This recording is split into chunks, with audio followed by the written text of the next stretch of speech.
Welcome, class. Today we are going to discuss an important topic that is executive. You know that executive is the second organ or department of the government in any setup. Uh, for your convenience, students, I will discuss this lecture in both the languages and, like many others, as been requested by many of the lovers of the channel. सो मैं दोनों ज़ुबानों में उर्दू और English में explain करूँगा ताकि और ज़्यादा like किया गया है और बहुत से स्टूडेंट्स ने रिक्वेस्ट भी की थी। सो कुछ ट्रांसलेशन भी होगी और कुछ एक्सप्लेनेशन भी होगी। I hope that you will find it a great contribution. You know that the term is used in broad as well as in the narrow sense ना दोनों सेंस में इस्तेमाल होता है। अगर ब्रॉडर सेंस में इसकी बात करें इस एग्जेक्टिव जो टर्मिनोलॉजी है इसकी तो एग्जेक्टिव में it includes all officials of the state यानी स्टेट के तमाम ऑफिशियल शामिल हो जाते हैं from the highest to the lowest या from the president down to the policeman या पटवारी तक who execute or enforce laws and administer the country ठीक है ना ये ब्रॉडर टर्म या ब्रॉडर सेंस में इसको एग्जेक्टिव को इस्तेमाल किया जाता है और अगर नैरो सेंस की बात करें तो it denotes the heads of the executive departments हाँ वो determine the policy of the government that is president हो सकता है किंग हो सकता है मिनिस्टर्स आर द कैबिनेट जो प्राइम मिनिस्टर की होती है सो यही जो सेकंड सेंस है नैरो सेंस है इसी इसी सेंस को हम जो टर्म एग्जेक्टिव है इसे कॉमनली अपनी पॉलिटिकल साइंस में इस्तेमाल करते हैं सो दस हम कह सकते हैं कि adjective in the great Britain means the queen and the cabinet of the minister which is headed by the prime minister और इसी तरह से अमेरिका में प्रेसिडेंट होता है और उसके सेक्रेटरीज होते हैं और पाकिस्तान की बात करें तो पाकिस्तान में प्राइम मिनिस्टर और उसकी सेंट्रल कैबिनेट और या कैबिनेट जिसे कहते हैं या सेंट्रल मिनिस्टर्स होते हैं और प्रोविंशियल गवर्नमेंट्स होती हैं या मिनिस्टर्स होते हैं सो ये सबऑर्डिनेट ऑफिशियल्स होते हैं वो फिर इनके आगे सबऑर्डिनेट ऑफिशियल्स होते हैं वो एक्चुअली इन्फोर्स करते रहते हैं लॉज और एडमिनिस्ट्रेटिव ऑफिशियल्स होते हैं और एडमिनिस्ट्रेशन एज ए होल इस इदारे को एडमिनिस्ट्रेशन कहा जाता है और जो कि पब्लिक सर्विसेज को कॉन्स्टिट्यूट करते हैं और उनको एनफोर्स भी करते रहते हैं ठीक है तो एग्जेक्टिव एक इम्पॉर्टेंट ब्रांच है मुल्क की सतह पर जो कि उन कामों को उन उमूर को सर अंजाम देती रहती है हमारी आज की डिस्कशन जो है वो फंक्शंस और एग्जेक्टिव की पावर्स है यानी दो हिस्सों में मुश्तमिल है ये तो था इंट्रोडक्शन हम चलते हैं इसके फंक्शंस ऑफ एग्जेक्टिव की तरफ तो इसका जो पहला फंक्शन मैंने इधर मेंशन किया हुआ है इंटरनल एडमिनिस्ट्रेशन है आपको पता होना चाहिए कि एग्जेक्टिव पावर अब तमाम रियासतों में मौजूदा दौर में इसकी अहमियत बढ़ गई है और ये वेरी करती है और तमाम रियासतों में एक रास्ता ग्लोब कंपैरेटिव पॉलिटिक्स के स्टूडेंट्स इसे बखूबी जानते हैं और ऑल द टाइम ठीक है डिफरेंट है और इसकी ग्रेट कंट्रीब्यूशन है कैबिनेट सिस्टम में इसी तरह से प्रेसिडेंशियल वन में और बहुत सी टोटलिटेरियन स्टेट्स और डिफरेंट है सो इंटरनल एडमिनिस्ट्रेशन में इसके फंक्शन की बात करेंगे तो इसका जो बुनियादी काम है वो ये है मैंने मेंशन किए हुए हैं सारे काम इसके इस स्लाइड में अगर आप देख लें तो to maintain law and order यानी बड़ा काम इसका to maintain law and order है it is therefore the primary function of the executive is to maintain law and order or we can say it has to direct and supervise the execution or enforcement of the laws and the administration of the country. So this function is fulfilled particularly by the home or interior department या home minister भी कहा जाता है इसे जो ये काम करता है तो several administrative departments are established under it such as the police है prison है या courts हैं so in order to perform its administrative function the executive has its powers हाँ उसको कहते हैं the power of appointment and of direction so this coordinate officials और public servants appoint किए जाते हैं, प्रमोट किए जाते हैं, रिमूव भी किए जाते हैं बाय द एग्जीक्यूटिव हेड और मिनिस्टर। ठीक है जी। तो इन मॉडर्न टाइम्स हम ये कह सकते हैं कि the exercise of this power of the executive is regulated by the laws and the rules of recruitment of public services. अब पब्लिक सर्विसेज एक सेट किया जाता है और वो अब वही सारा ये सिलसिला काम कर रहा होता है कि किसका टाइम ड्यूरेशन कितना है, किसकी पावर कितनी है, जुरिस्डिक्शन जिसे कहा जाता है। In the presidential form of government, मिसाल के तौर पर अगर अमेरिका की बात करें तो appointing power of the executive is further limited है। यानी कि कंसेंट ऑफ द सेनेट लाजमी होता है उसमें, यानी इतना अनलिमिटेड पावर नहीं है सदर के पास, बल्कि कंसेंट ऑफ द प्रेसिडेंट लाजमी है। So the power of discretion means the power to see that the law and the policy laid down the minister are properly carried out by the permanent officials according to their discretion, directions, order और instructions। ठीक है जी। अब हम आ जाते हैं अगला इसका function जो है, that is military function. Military function में मैंने कुछ इधर मेंशन किए हैं, आप ये देख लें कि the executive has also the duty of defending the state against foreign aggression या इंटरनल रिवॉर्ड। ये दो काम हैं, या बाहर से हमला ना हो या अंदर से ही बगावत ना हो। So in order to preserve its क्यों इट्स इंटेग्रिटी एंड सिक्योरिटी। और ये काम ज़्यादातर मुल्क की सतह पर डिफेंस डिपार्टमेंट करता है या वार डिपार्टमेंट करता है। It has the power to conduct war against the other state. ये एक और काम भी है कि दूसरे देशों के खिलाफ जंगें करना या to define the state against the foreign invader हैं, to control and direct the three arm forces. तीनों मसले, तीनों फौज होती हैं मुल्क के अंदर, आर्मी, नेवी और एयर फोर्स, उनको करना। और फिर इसके अलावा रॉकेट्स शामिल हैं इसमें, मिसाइल वगैरह, स्पेस टेक्नोलॉजी शामिल है, वारफेयर और keep the country in war preparedness, यानी मुल्क को डिफेंस और फेंस के एतबार से हर तरह से तैयार रखना, bye maintaining all kinds of military और डिफेंस इंस्टॉलेशन करना, मिलिट्री बेसिस बनाना, कैंटोनमेंट्स बनाना, डिफेंस रिसर्च करना।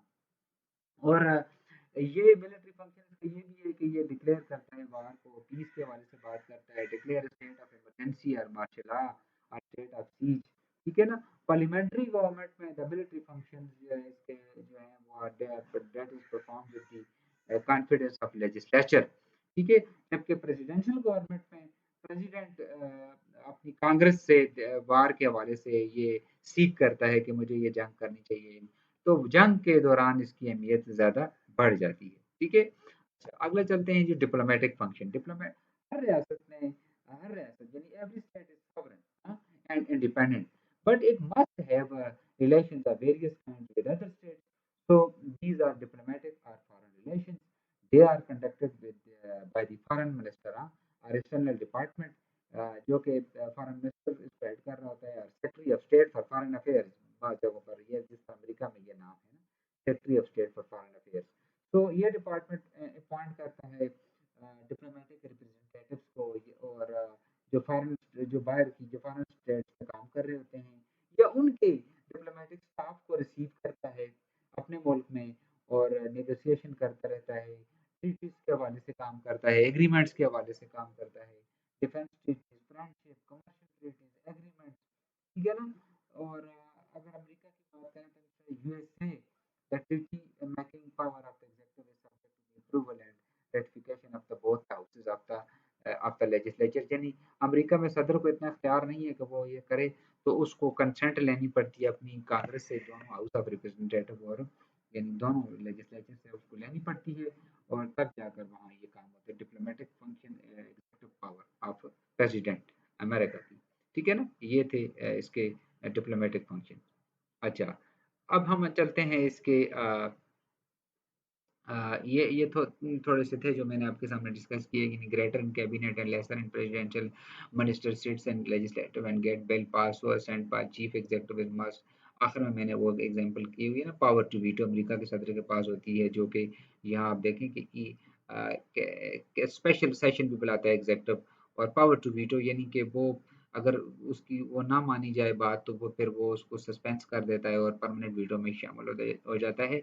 इसे हम किसी और लेक्चर में इस पॉइंट को कवर करेंगे, अमेरिका के इस सदर की जो इख्तियार है इसके हवाले से।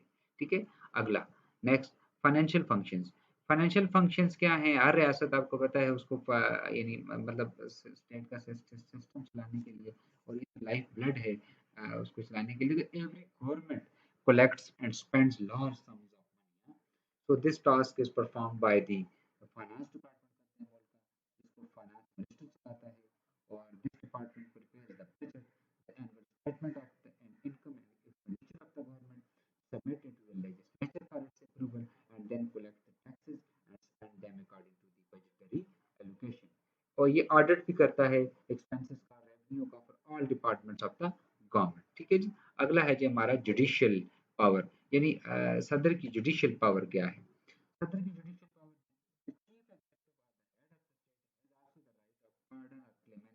यानी किसी की सजा में कमी बेशी करना है बिफोर और आफ्टर ट्रायल और conviction. So the power of the pardon is required for various considerations such as the correct possible judicial errors in the administration of justice or for the sake of humanity या इंसानियत की बुनियाद पर sound public policy. So chief executive may also issue a general proclamation of amnesty setting free the prisoners, यानी मुल्क में amnesty भी कर सकता है, कैदियों को आज़ाद करना, ये एग्जीक्यूटिव की जुडिशियल पावर है। ठीक है जी। अब हम आ जाते हैं इसकी एडमिनिस्ट्रेटिव पावर की तरफ। एडमिनिस्ट्रेटिव जस्टिस जिसे कहा जाता है। एडमिनिस्ट्रेटिव जस्टिस क्या है कि इन मॉडर्न टाइम्स में मिनिस्टर्स और एडमिनिस्ट्रेटर्स आल्सो एक्ट एज जजेस। वो किस तरह से? वो they hear the cases and settle dispute but with in the ministerial jurisdiction से बाहर नहीं जाएंगे वो। इसके अलावा और भी बहुत से काम हैं जो कि एग्जीक्यूटिव हेड करता है। Every government today perform far more functions and exercises for greater number of powers than those in which I have explained you, like financial function थे, judicial function थे, administrative function थे, military function थे, internal function थे, legislative function थे। यानी legislative function में भी बड़ा important है इसका जो मैंने मेंशन कम किया है इसमें। ठीक है, इंटरनल लॉ एनफोर्समेंट के हवाले से। इसके अलावा बहुत से हैं ये जैसे कि ट्रेड का, कॉमर्स का, इंडस्ट्री का, agriculture, education, public health, transport and Indeed the function and powers of the government that is of the executive और कॉन्स्टेंटली इंक्रीज हो रहे हैं। मॉडर्न टाइम्स में इसकी अहमियत बढ़ रही है। अब अपनी इसी लेक्चर के दूसरे हिस्से की तरफ जाते हैं कि powers of the executive, executive powers on the increase, यानी कि वो किस क्यों इंक्रीज हो रही है, क्या वजह है, क्या वो सिलसिला है। So one of the important significant trend in modern states is the constant growth of the executive power at the expense of the legislative and judicial organs of the government, whether authorized by law and statutes as in the constitutional state are not so authorized as in the dictatorship. तो बढ़ रहा है इसका काम expense of all these mentioned too. So the reason for the increase in the powers of the executive organ over the legislative and even over the judicial organ in present time वो इस तरह से है। Number एक है need for leadership.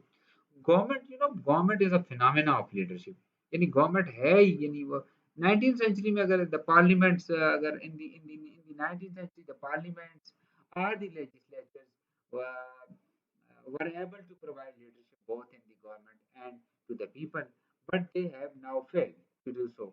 अब वो उस तरह की लीडरशिप नहीं आ रही हैं आगे।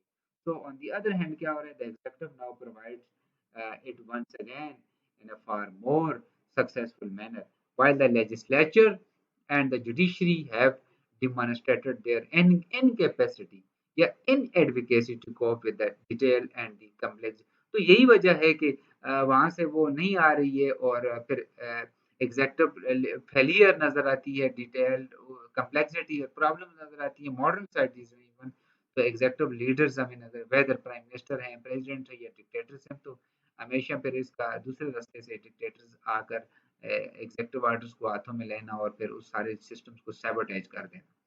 So modern जो governments and needs such a leadership होनी चाहिए which should be continuous and acknowledged, uh, concentrated and coordinating, adequately informed and equipped होनी चाहिए और उसको leadership qualities होनी चाहिए उसमें और एक इस इदारे को एक प्रेस्टीज मिलनी चाहिए। So need for leadership. ठीक है जी। दूसरा है जी change in attitude. Lord Bryce जो कि पॉलिटिकल साइंस का एक जबरदस्त थ्योरिस्ट है, उसने rightly कहा है कि that with the rise of popular government, the former suspicion of the executive power has vanished. हाँ, he writes in Modern Democracies उसकी किताब है that the executive power was long deemed dangerous to freedom थी, watched with suspicion, and hemmed in with legal restraints.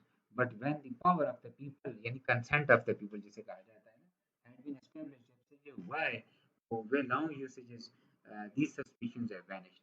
तो लोगों का वो suspicion के एग्जैक्टो बड़े जालिम जाबर और इस तरह के थे, वो आहिस्ता आहिस्ता खत्म हो रहा है।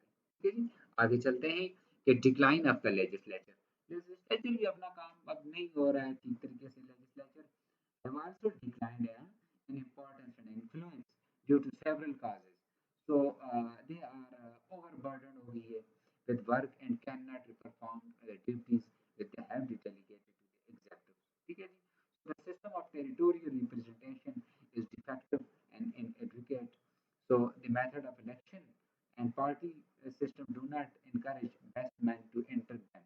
अब क्या है कि वो तरीका सिस्टम चेंज हो रहा है, प्रोपोर्शनल रिप्रेजेंटेशन, टेरिटोरियल रिप्रेजेंटेशन, और फिर अब ठीक तरीके से वो उस तरह से क्यादत आगे नहीं आ रही है। So the weakness and incompetence of the legislatures की वो इनकॉम्पिटेंसी, उसकी वीकनेस जो है वो कॉन्सिक्वेंटली क्या कर रही है, लेजिस्लेचर के जो रुतबा है, जो प्रेस्टीज है, जो मकाम है, उसको बिल्कुल यानी लोअर डाउन कर रही है। आहिस्ता आहिस्ता ये उसकी अहमियत कम हो रही है। लेजिस्लेचर में अब फ्लोर प्लानिंग और इस तरह की बहुत सी ऐसी चीज़ें हैं जो जिनसे लेजिस्लेचर अपना बकार खो रही है और एग्जेक्टिव की उसमें इजाफा हो रहा है। आगे डेलीगेटेड लेजिस्लेशन भी एक और चीज़ है। अमेरिका में अगर आप देखें तो वो सदर की तरफ से वो कर्टियल सेनेटोरियल कर्टेसी दी होती है सेनेटर्स को कि बस ठीक है आप काम करें। So delegated legislation, the legislatures now delegate law making power to the executive as they find little or no time to pass, advocate, and detail laws themselves, nor do they feel themselves competent to deal with the intricate details regarding the measures they pass. तो क्या होता है कि executive department में many subordinate laws बना देते हैं, rules बना देते हैं, रूल्स एंड रेगुलेशन, जो कि सिटीजन को बाइंडिंग करते हैं। तो delegated legislation has therefore made the executive organ not only the law enforcing but also the law making में भी अब वो आ रहा है इस डेलीगेटेड लेजिस्लेशन की वजह से। तो इस वजह से इसकी पावर और इसकी प्रेस्टीज और इसके दायरे की अहमियत जो है, इम्पोर्टेंस जो है वो बढ़ रही है। आगे चलते हैं, quantitative increase in governmental function. Quantitative increase in governmental function means that modern states have definitely renounced the individualistic view that the state is merely a policeman and can contribute nothing good to the individual happiness. So on the contrary, it has assumed manifold duties and functions, especially in the economic field. So they are no longer law and order states only. Many of them have become service or welfare states, and some of them have even becomes social states which perform far more functions than the welfare states.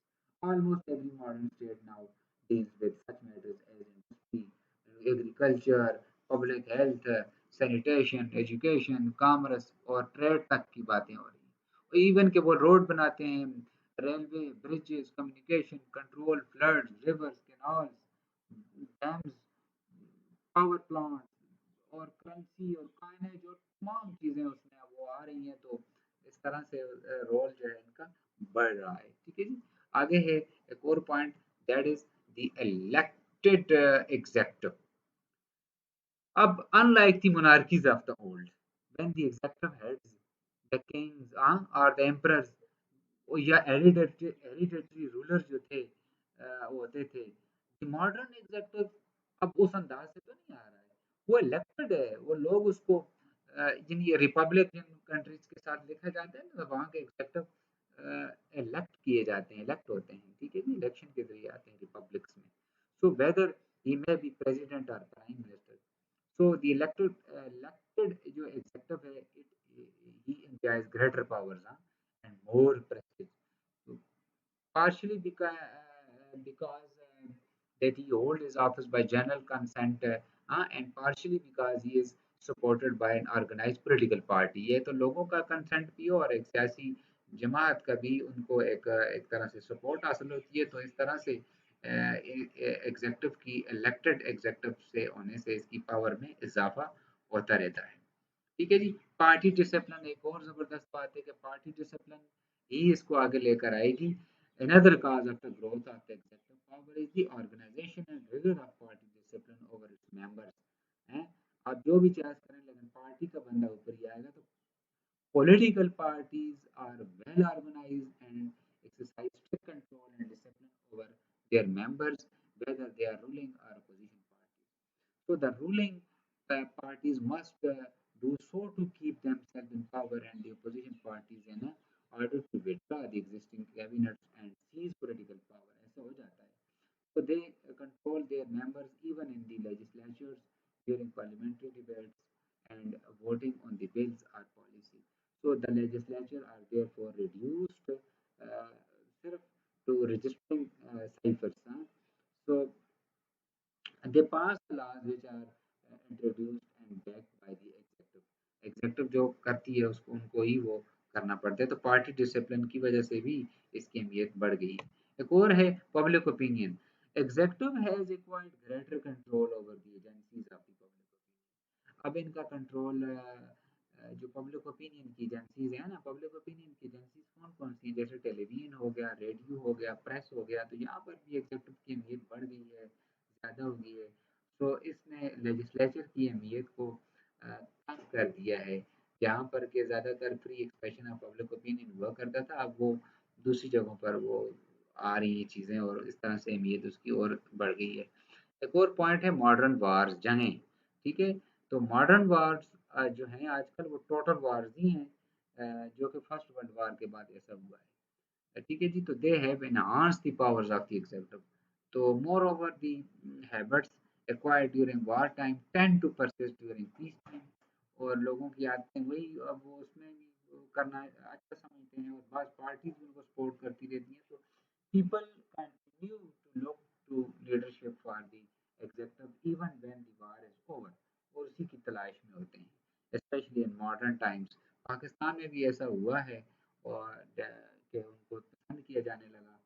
So when all nations led by the superpowers are busy preparing uh, fervently for another global or regional war, तो इससे इनकी अहमियत फिर बढ़ जाती है। ऐसे ये एक सूरत हाल है, और ये बड़ा ज़बरदस्त फिनोमेना है। इसी तरह से डिक्टेटरशिप के होने से यानी राइज ऑफ डिक्टेटरशिप क्या है, इससे भी एक्सेप्टिव पावर में इजाफा हो रहा है। वो किस तरह से कि modern dictatorship frankly proclaim the predominance of the executive over legislature. यानी जितनी ज़्यादा डिक्टेटरशिप आती जाएगी तो एग्जीक्यूटिव की जो प्रीडोमिनेंसी है वो लेजिस्लेचर के ऊपर, और बाज़ औक़ात लेजिस्लेचर सारी की सारी हाईजैक कर ली जाती है। So they recognise no restriction constitutional or otherwise on the powers and authority of the dictators, so who have uh, concentrated all powers in their hands, free from all legislature consent or sanctions। So the dictator controls the ruling political party को control कर लेते हैं, और उसके जरिए वो जाकर legislature को कंट्रोल कर लेते हैं। तो he has no need for judicial review, और स्टैंड की फिर जरूरत ही नहीं पड़ती है, हो ही नहीं, होता ही नहीं है, जुडिशियल रिव्यू का प्रोसेस ही नहीं होने दिया जाता। ठीक है। तो students, well I hope that you have understand today's discussion about executive, जिसमें हमने दो तरह से बात की है। पहले एग्जेक्टिव को हमने डिफाइन किया था दोनों सेंसेस में, उसके बाद हमने इसकी फंक्शंस और पावर्स की बात की थी, और आखिर में हमने ये भी दूसरे फेज में हमने डिस्कस किया है कि executive power on the increase या राइज किस तरह से कौन कौन सी वजूहत हैं। ठीक है जी। I hope you have understand. Thank you very much.